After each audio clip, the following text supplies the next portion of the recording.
কি না জানি আজ কপালে কি আছে। আকাশ, আসো বসো।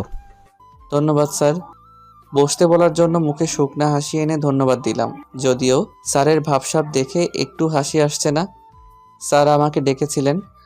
অনেকক্ষণ বসে থেকেও যখন স্যার কিছু বলছে না দেখে জানতে চাইলাম স্যারকে আজ অন্যরকম লাগছে। মনে হচ্ছে কি যেন গভীর চিন্তা ভেবে যাচ্ছেন। হ্যাঁ, এই নাও ফাইলটা। বিকাল 3টার দিকে আমাদের প্রজেক্ট দেখতে আসবে। তুমি যাবে প্রজেক্ট দেখাতে। ফাইল দেখে সবকিছু বুঝে নাও, কোথাও না বুঝতে পারলে জানাবে। জি স্যার, আসি। যাও। স্যারের কাছ থেকে হাসি মুখে বিদায় নিয়ে চলে আসলাম। মনে মনে বললাম বেঁচে গেলাম। না জানি আজ কপালে কি আছে ভেবেছিলাম, তবে তেমন কিছুই হয়নি। এই প্রজেক্ট সম্পর্কে গতকাল বলেছিল আজ বিকালবেলায় প্রজেক্ট দেখাতে হবে, তবে কে আসবে জানা হয়নি। স্যারের ভাবসাব দেখে জানতে চাইনি, কথা বললেই আবার কথা পেঁচাবেন। স্যারের রুম থেকে এসে নিজের টেবিলে বসতেই ফোনের প্রিয় রিংটোনটা বেজে উঠল। আমার অনেক প্রিয় গান, আর হবেই না কেন।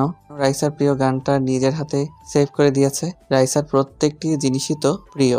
ফোনের দিকে তাকিয়ে দেখে স্ক্রিনে রাইসার নামটা এসে উঠল। হ্যালো জান। ওই, রাখ তোর জান। এতগুলো ফোন দিলাম, ধরলি না কেন? কই ছিলি? সরি, আসলে এসেই স্যারের রুমে চলে গিয়েছিলাম, ফোন ড্রয়ারে ছিল। আমাকে ফোন দিয়ে বললি না কেন? অফিসে কখন পৌঁছালি?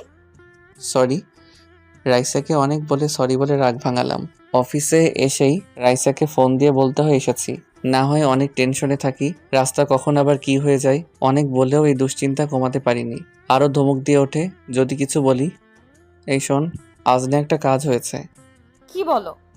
রাইসার কাছে কখনোই কিছুই লুকাইনি। আজ সকালবেলায় ঘটে যাওয়া কাহিনীটা হাসতে হাসতে খুলে বললাম। তখনও বুঝতে পারিনি যে ঘূর্ণিঝড় বসে আসছে। কি, তুই মাইয়ার সাথে রাস্তায় ধাক্কা খেয়েছিস?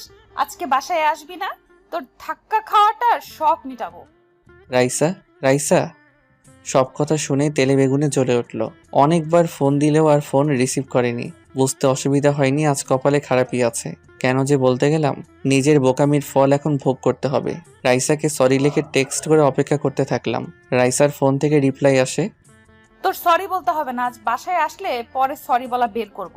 আর একটাও ফোন দিবি না। যাহ, কেন যে বলতে গেলাম। এখন বাসায় যাও, গিয়ে অভিমান ভাঙাও। কেন বলতে গেলাম, নিজেকে মারতে ইচ্ছে হচ্ছিল। তখনই মাথায় বুদ্ধি এসে গেল, ফোনের সুইচ অফ করে রেখে দিলাম। যা আছে কপালে তাই হবে। এত রাগ না বুঝাবো কেমন লাগে।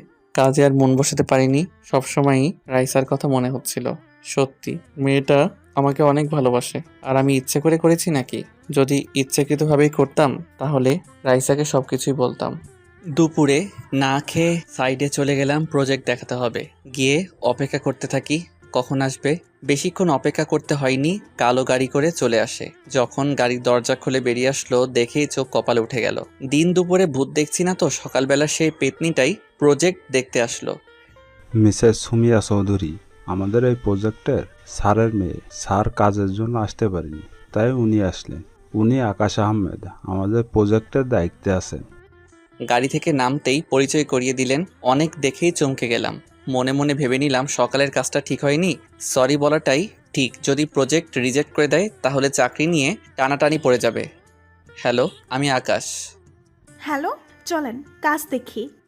ভদ্রতার জন্য হাত বাড়ালেও নাক ছিটকে জবাব দিলেন। প্রজেক্ট সম্পর্কে অনেক ধারণা দিলেও মন মতো হয়নি বোঝা যাচ্ছে। প্রত্যেকটি কাজই কেমন কেমন করে জবাব দিলেন, তবে সবটুকুই রাগ আমার উপর। সকালবেলার জন্য তাই প্রজেক্ট সম্পর্কে অনেক ভালো বলেও মন জয় করতে পারছি না। এক সময় প্রজেক্ট দেখা শেষ হলে কফি খাওয়ার কথা বলি, শুধুমাত্র ভদ্রতার জন্য রাজি হলেন। সেই ফাঁকে সরি বলে নিলাম, তবে মনে হচ্ছে না কাজে দিবে। প্রজেক্ট বাতিল হয়ে গেলে কি করব বুঝতে পারছি না।